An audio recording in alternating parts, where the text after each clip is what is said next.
Subscribe now and press the bell icon. Never miss an update.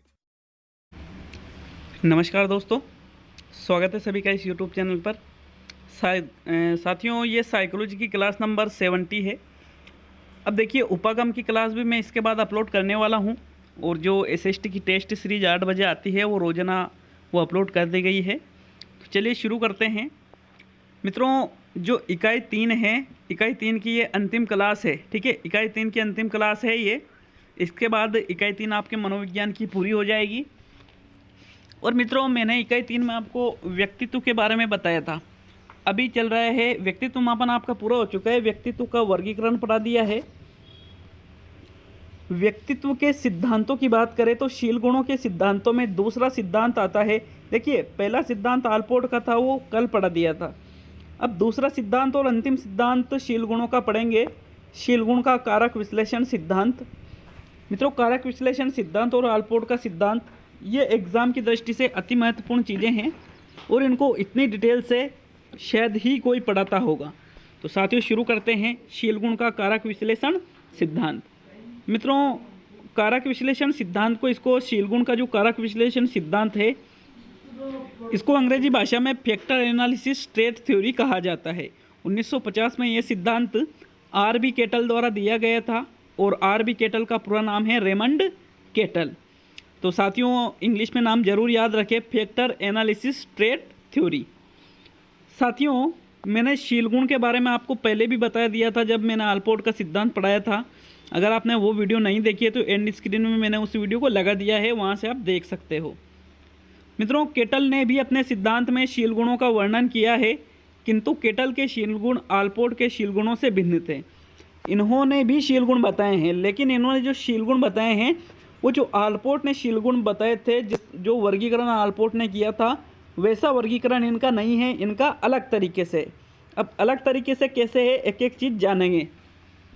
मित्रों, kettle ने hence-Isaac के कारक विश्लेषण के सिद्धांत के आधार पर शील गुणों का विश्लेषण किया। देखिए, हेंस-आइजेक ने एक सिद्धांत दिया था, कारक विश्लेषण का सिद्धांत। अब इस कारक विश्लेषण के सिद्धांत के आधार पर ही केटल ने शील गुण का सिद्धांत दिया। केटल ने आलपोर्ट के 17,953 शील गुणों का कारक विश्लेषण के आधार पर वर्गीकरण किया। अब साथियों, पिछले वीडियो में मैंने कमेंट पढ़े थे कि सर इन्होंने कुल शील गुण कितने बताए हैं। तो अगर नॉर्मली पूछे तो 18,000 आता है, लगभग 18,000 शील गुण इन्होंने बताए हैं। लेकिन अगर आपसे एग्जैक्टली पूछे कि आलपोर्ट ने कितने शील गुण बताए हैं, तो वहाँ पर आपका राइट आंसर रहेगा 17,953। ये जो 17,953 शील गुण आलपोर्ट के द्वारा बताए गए थे, इन शील गुणों का विश्लेषण किया था R.B. केटल ने। आगे देखते हैं मित्रों, केटल ने एक परिभाषा दी है, शील गुण एक मानसिक संरचना एवं अनुमान है जो निश्चित व्यवहार पर आधारित होते हैं। इनसे व्यवहार के कुछ विशिष्ट पहलू प्रकट होते हैं। तो ये शील गुण की परिभाषा है किसके अनुसार? R.B. केटल के अनुसार। जबकि जो आलपोर्ट ने शील गुण की परिभाषा दी है उसमें गत्यात्मक संगठन, इस प्रकार से कुछ चीज़ें आई थी। मैंने एक दो शब्द बताए थे कि वो शब्द आप याद रख सकते हो। मित्रों, केटल ने शील गुणों के 2 प्रकार बताए हैं। नॉर्मली पूछा जाता है कि केटल के अनुसार शील गुणों के कितने प्रकार है, तो आपका आंसर रहेगा 2 प्रकार। एक तो है सतही शील गुण और दूसरा है मुख्य शील गुण। अच्छी तरह से डिटेल में ये चीज़ समझ में आने वाली है आपके कि सतही शील गुण क्या होते हैं, मुख्य शील गुण क्या होते हैं। तो पहले बात करने वाले हैं सतही शील गुणों के बारे में, और फिर बात करने वाले हैं मुख्य शील गुणों के बारे में। तो मित्रों, जो सतही शील गुण हैं, इनको शील गुण सूचक नाम दिया गया है R.B. केटल के द्वारा। सतही शील गुणों को शील गुण सूचक भी कहते हैं, और अंग्रेजी में इनका नाम आएगा सरफेस ट्रेट। सरफेस मतलब होता है सतही, सतही शील गुण, और इनका एक और अन्य नाम क्या दिया है? शील गुण सूचक। तो साथियों, सतही शील गुणों की व्यक्तित्व निर्माण में कम महत्वपूर्ण भूमिका होती है। जैसे आलपोर्ट ने बताया था ना, जो सामान्य शील गुण है उनकी व्यक्तित्व के निर्माण में कम भूमिका होती है, कम महत्वपूर्ण। ऐसे ही जो सतही शील गुण होते हैं, इनकी भी व्यक्तित्व के निर्माण में कम भूमिका होती है। सतही का मतलब क्या होता है? जो बाहरी रूप से आसानी से दिखाई देते हैं। मित्रों, ये संख्या में अधिक होते हैं। जो सतही शील गुण हैं, ये संख्या में बहुत ज़्यादा होते हैं। ये व्यक्तित्व के ऊपरी सतह पर स्थित होते हैं, अर्थात ऐसे शील गुण व्यक्ति की दिन प्रतिदिन की क्रियाओं में आसानी से व्यक्त होते हैं। जैसे उसको दुख होता है, क्रोध होता है, प्रसन्नता, हास्य है, हास्य मतलब हंसना, निस्वार्थता है, सामाजिकता है, मतलब जो दैनिक क्रियाओं में जो शील गुण दिखाई देते हैं, दैनिक क्रियाओं में जो गुण उसके दिखाई देते हैं, उनको ही सतही शील गुण कहा जाता है। वो ही सरफेस ट्रेट कहलाते हैं। आसानी से ये व्यक्त हो जाते हैं रोजाना की जो क्रिया व्यक्ति करता है उसमें। तो साथियों, ये तो है सतही शील गुण। दूसरा पढ़ेंगे मुख्य, या इनको स्रोत भी कहते हैं, या इनको मूल शील गुण भी कहते हैं। तो आप इनको मुख्य शील गुण भी कह सकते हो, स्रोत शील गुण भी कह सकते हो, और मूल शील गुण भी कह सकते हो। और इनका जो अंग्रेजी में नाम आता है वो सिर्फ आएगा सोर्स ट्रेट। देखिए, जो सतही शील गुण है उनका नाम क्या है? Surface trait. और जो मुख्य या स्रोत या मूल शील गुण है उनका अंग्रेजी में नाम क्या है? Source trait. तो मित्रों, सोर्स ट्रेट क्या होते हैं? देखिए, इनकी व्यक्तित्व निर्धारण में महत्वपूर्ण भूमिका होती है। ये संख्या में सतही शील गुणों से कम होते हैं, जबकि सतही शील गुण ज़्यादा हैं और ये कम होते हैं। इनकी अभिव्यक्ति आंतरिक होती है, अर्थात ये सतही शील गुणों के समान दिन प्रतिदिन की क्रियाओं में स्पष्ट व्यक्त नहीं होते हैं। ऐसा नहीं है कि व्यक्ति जो दिन प्रतिदिन की क्रिया करता है उनसे ये ऐसे व्यक्त नहीं होते हैं। सतही शील गुणों के आपस में मिलने पर मुख्य शील गुण उत्पन्न हो जाते हैं। मतलब जब सतही शील गुण आपस में मिलेंगे तो एक नया शील गुण जन्म लेगा जिसका नाम है मुख्य शील गुण। जैसे निस्वार्थता, सामाजिकता और हास, ये तीनों चीज़ें जब आपस में मिल जाती है तो एक नया शील गुण जन्म लेता है, वो कहलाता है मित्रता। मित्रों, ये एग्ज़ाम में पूछा जा चुका है ये प्रश्न कई बार। फर्स्ट ग्रेड एग्ज़ाम हो, सेकंड ग्रेड एग्ज़ाम हो, थर्ड ग्रेड एग्ज़ाम हो, साइकोलॉजी में ये क्वेश्चन बहुत इंपॉर्टेंट है कि मित्रता जो मुख्य शील गुण है, इसका निर्माण किन किन सतही शील गुणों से मिलकर हुआ है? तो निस्वार्थता, सामाजिकता और हास बराबर आपस में जब मिल जाते हैं तो एक नया शील गुण जन्म लेता है जो कहलाता है मित्रता। कैसे? देखिए, निस्वार्थता, मित्रता के लिए निस्वार्थ भाव होना चाहिए, सामाजिकता होना चाहिए और हास भी होना चाहिए, तभी आप उसको मित्रता कहेंगे। अगर कोई दो व्यक्ति मित्र है और उनके बीच हास ही नहीं है, उनके बीच निस्वार्थता ही नहीं है, तो उसको आप मित्रता नहीं कह सकते। मित्रों, अन्य महत्वपूर्ण जानकारी के बारे में पढ़ेंगे। इतनी इंपॉर्टेंट जानकारी है जो आपको शायद ही कहीं देखने को मिली हो, या शायद ही देखने को कहीं मिले। तो मित्रों, केटल ने कारक विश्लेषण के आधार पर आलपोर्ट के 17,953 शील गुणों का विश्लेषण किया। मतलब आलपोर्ट ने जो 17,953 शील गुण बताए थे, उसके आधार पर ही इन्होंने कारक विश्लेषण के सिद्धांत पर इन्होंने शील गुणों का विश्लेषण किया और मुख्य शील गुणों की संख्या 35 बताई। अब देखो, आप डायरेक्टली एग्जाम में प्रश्न आ सकता है, केटल के अनुसार मुख्य शील गुणों की संख्या कितनी है? तो आपका आंसर रहेगा 35। पूरा वीडियो देखिए, अभी बहुत इंपॉर्टेंट चीज़ें आने वाली है। मित्रों, ये जो 35 मुख्य शील गुण हैं, इनमें से 23 शील गुण सामान्य व्यक्तियों में, जबकि 12 शील गुण असामान्य व्यक्तियों में पाए जाते हैं।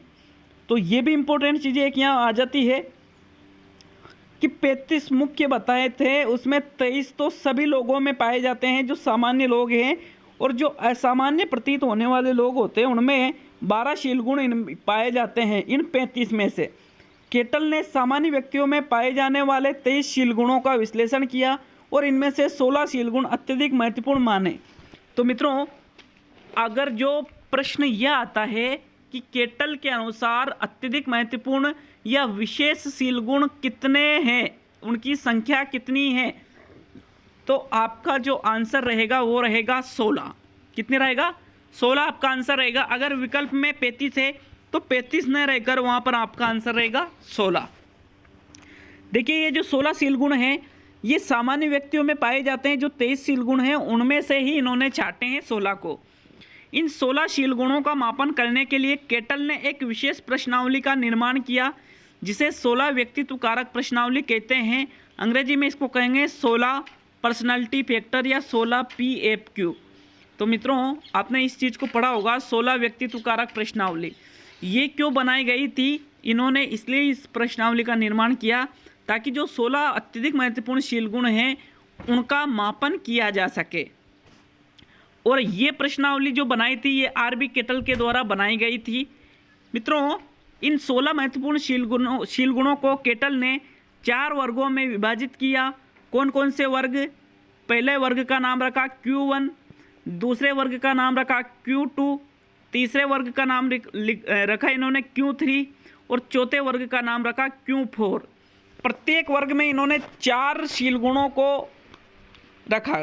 ठीक है, कुल शील गुण तो महत्वपूर्ण 16 बताए, उनको 4 भागों में बांट दिया और प्रत्येक भाग में कितने शील गुण रखे? 4। 4 × 4 बराबर कितने हो गए?